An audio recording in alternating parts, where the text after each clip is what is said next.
అందరికీ నమస్కారం. శ్రీనివాస్ చెప్పే కథలకు మీ అందరికీ స్వాగతం. ఇప్పుడు మనం వినబోయే సీరియల్ ఒక జడ అమ్మాయి 4వ భాగం. రచన అరవింద గారు. మరి ఇంతకుముందు భాగంలో మనం చివరిలో విన్నదేమిటంటే, ఫ్యామిలీ ఫ్రెండ్ మా ఇంటికి వస్తూ ఉంటాడు, చిన్నప్పటి నుంచి తెలుసు.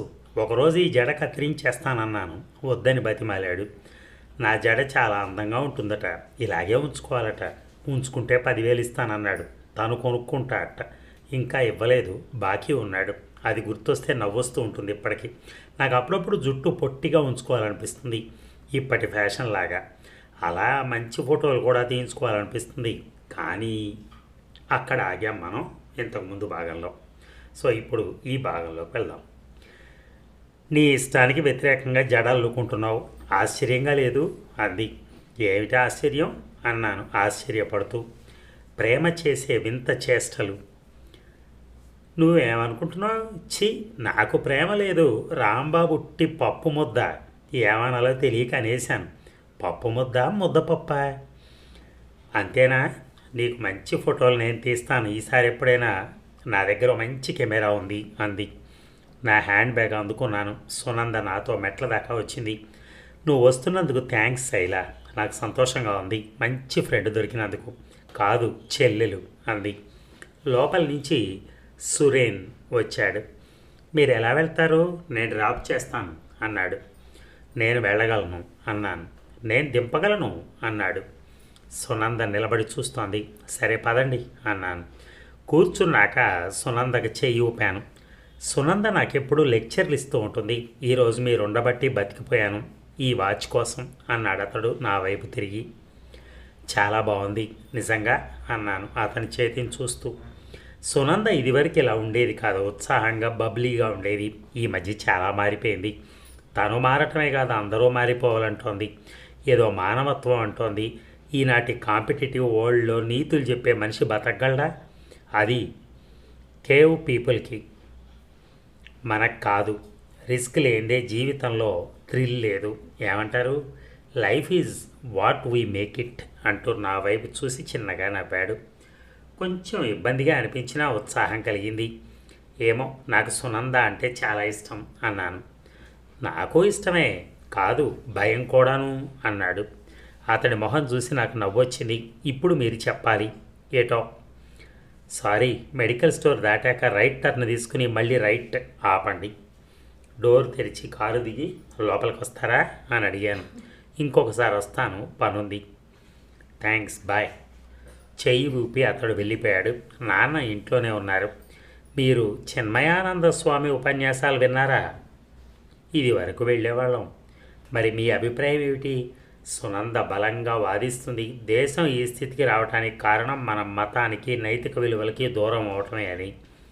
మన తరంలో ఇవి నిర్లక్ష్యం చేయబడ్డాయి. మన పిల్లలకైనా మన శిక్షణ ఇవ్వాలి. తరుణోపాయం లేదు. ఈ ప్రభుత్వ చట్టాలు, ఆర్థిక సూత్రాలు మనం రక్షించేలా లేవు అంటుంది. అంత బలమైన నమ్మకం ఏర్పడటం అదృష్టమే. దేనిలోనూ నమ్మకం లేకపోవటం మనుషులు శుష్కంగా బతకడానికి కారణం.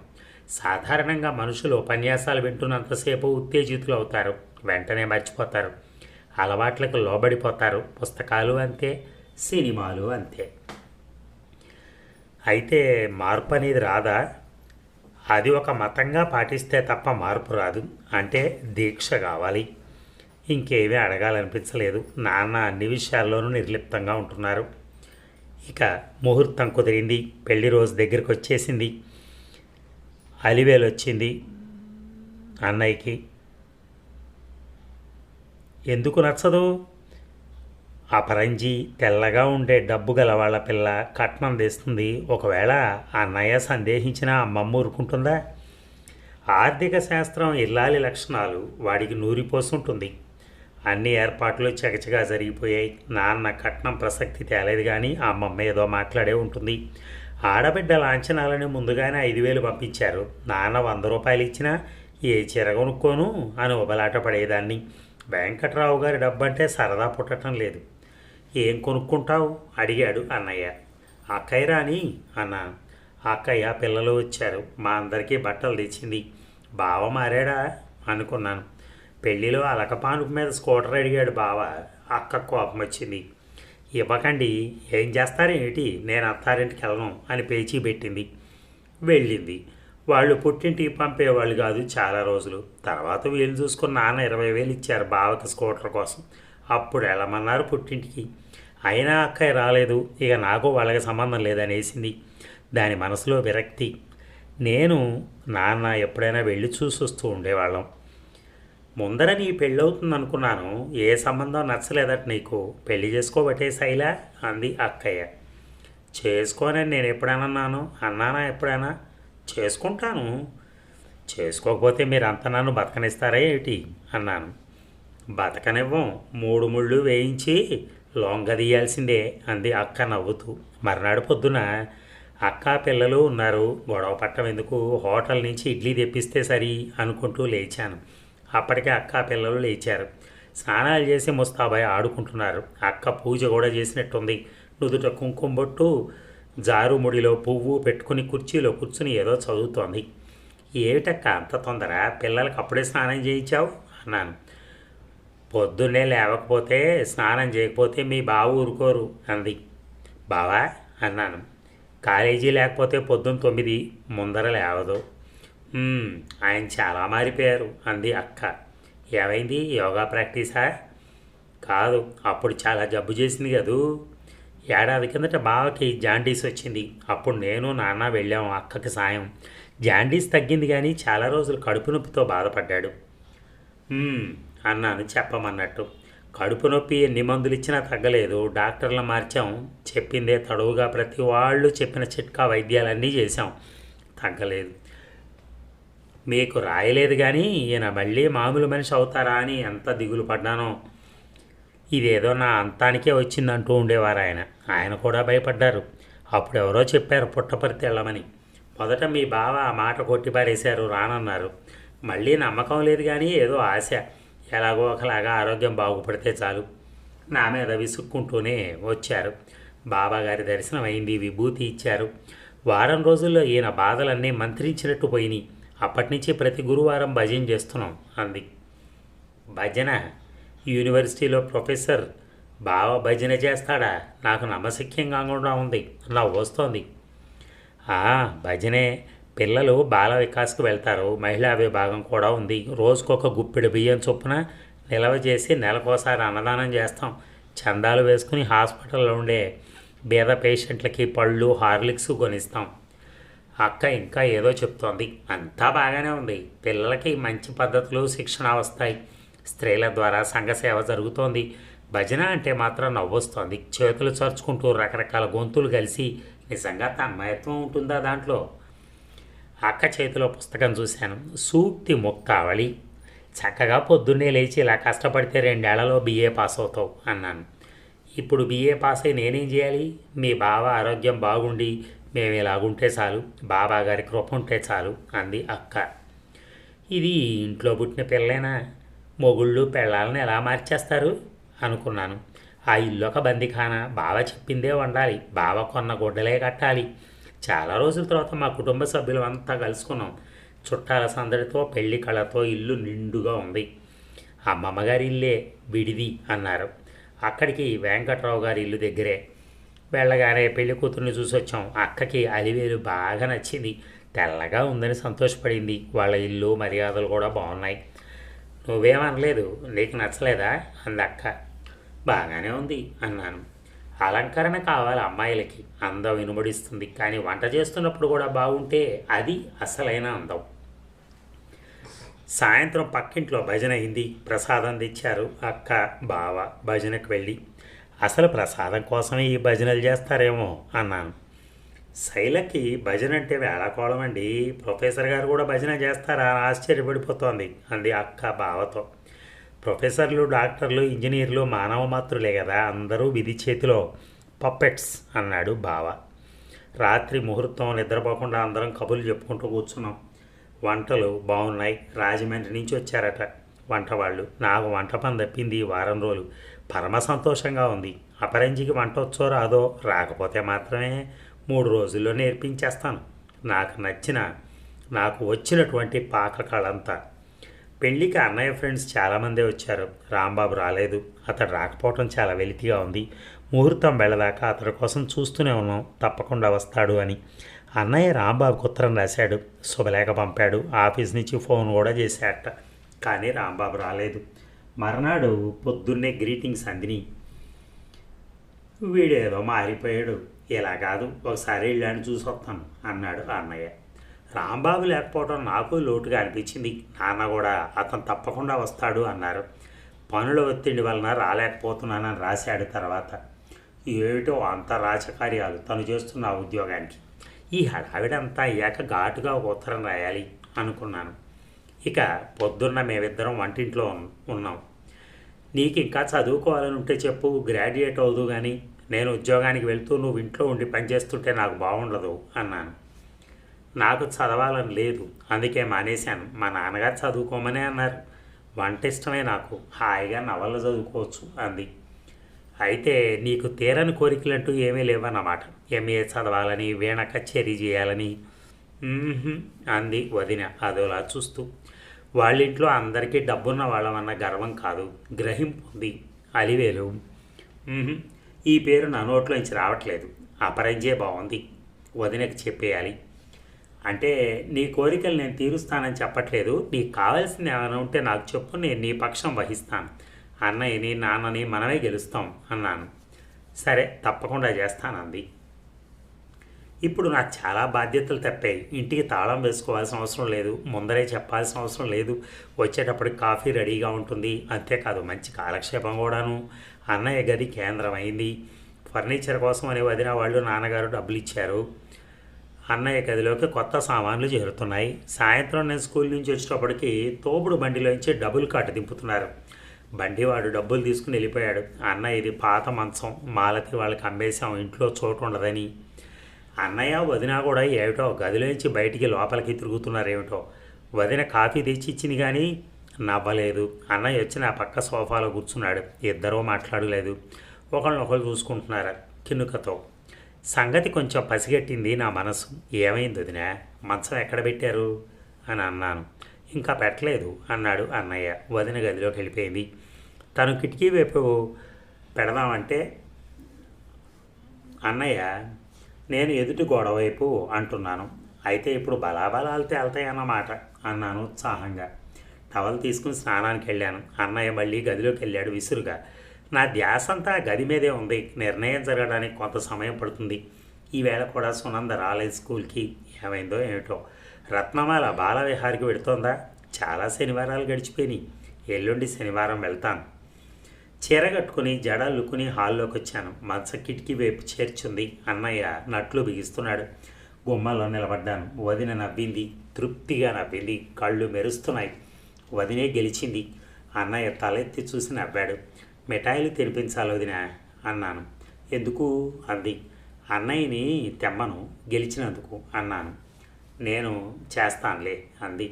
ఇంకా మన ఇంట్లో ఫోన్ పెట్టించాలి. వదిన వాళ్ళ అమ్మ నాన్నగారితో మాట్లాడుకోవడానికి బూత్కి పరిగెట్టక్కర్లేదు అన్నాను.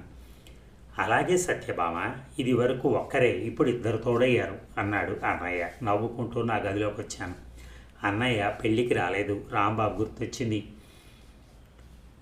ఏదో చెయ్యాలి, ఊరుకోకూడదు. ఏం చేయటం? కాగితం తీసుకుని పెన్ను పట్టుకున్నాను. చకచక నడిచింది ఉత్తరం. డియర్ రాంబాబు, నువ్వు అన్నయ్య పెళ్ళికి రాలేదు.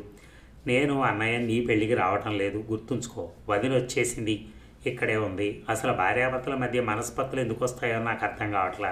వాళ్ళని చూస్తుంటే ఒకసారి వచ్చి చూసి వెళ్ళు. శైల. నా దగ్గర కవర్లు లేవు, అడగడానికి వెళ్ళాను. అన్నయ్యని ఇద్దరిని కలిసి పరుపు మీద కొత్త దుప్పటి పరుస్తున్నారు ఇద్దరు కలిసి. నాకు మళ్ళీ నవ్వు వచ్చింది. నీ దగ్గర కవర్ ఉందా? రాంబాబు ఉత్తరం రాశాను అన్నాను. వాడికి అర్థమైనట్లేదు. నువ్వు రాంబాబు సంగతే మర్చిపోయావు. నువ్వు అన్నయ్య పెళ్ళికి రాలేదు కనుక నేను కూడా నీ పెళ్ళికి రావటం లేదని రాశాను. రాంబాబు అన్నయ్య స్నేహితుడు. వదిన పెళ్ళి అవగానే మర్చిపోయాడు అన్నయ్య. అవును, అడ్రస్ ఉందా అంటూ డైరీలోంచి కవర్ తీసిచ్చాడు అన్నయ్య. శుభలేఖ పంపాం కదా, ఉంది అన్నాను. ఇక ఈవేళ శనివారం సునంద ఇంటికి వెళ్ళాలి. సునంద స్కూల్కి రావట్లేదు. రత్నమాలని సునంద ఎందుకు రావట్లేదు, బాలవిహారికి వెళ్తున్నారా అని అడిగాను. సునంద వాళ్ళ అమ్మగారు నర్సింగ్ హోమ్లో ఉన్నారట, గుండె జబ్బు ఎక్కువైంది కాబోలు అంది. మధ్యాహ్నం భోజనం చేశాక వదినతో చెప్పాను సునంద ఇంటికి వెళ్ళాలి అని. రిక్షా దిగి లోపలికి వెళ్ళాను. సుబ్బు ర్యాక్లో పుస్తకాలు సర్దుతున్నాడు. అక్క లేదు, అమ్మగారికి చాలా జబ్బు చేసింది, నర్సింగ్ హోమ్లో ఉన్నారు, మంచినీళ్ళు కావాలా అని అడిగి చల్లని నీళ్లు తెచ్చిచ్చాడు. తాగుతున్నాను. ఏమిటి చేయటం, సునంద లేకుండా బాలవిహారికి వెళ్ళను. నర్సింగ్ హోమ్కి వెళ్తే ఏ నర్సింగ్ హోమ్లో ఉన్నారు, ఎంత దూరం? సుబ్బుని అడిగాను. మీరు వెళ్తారా? ఇప్పుడు సురేష్ బాబు వెళ్తారు, చెప్పనా అన్నాడు. చెప్పనా వద్దా నేను వచ్చానని చెప్పు అంటున్నాను. సురేన్ వచ్చాడు, తయారుగా ఉన్నాడు. Pleasant surprise. సునంద లేదని చెప్పాడు సుబ్బు. నర్సింగ్ హోమ్కి వెళ్దాం అనుకుంటున్నాను. నేను వెళ్తున్నాను, ఇప్పుడు నాతో రావచ్చు అన్నాడు సోఫాలో కూర్చుంటూ. సుబ్బు ఇద్దరికీ కాఫీ అందించాడు. మీకు బ్లూ కలర్ చాలా బాగుంది అన్నాడు నా వైపు చూస్తూ. ఇప్పుడు చీరలు డ్రెస్సులు కూడా చాలా మంచి వస్తున్నాయి, ఛాయిస్ ఉండాలి అంతే. మీ ఛాయిస్ బాగుంటుంది, మీరు ఇక్కడ చక్కటి మోడల్ కాగలరు. నేను అబద్ధం చెప్పట్లేదు అన్నాడు సూటిగా చూస్తూ.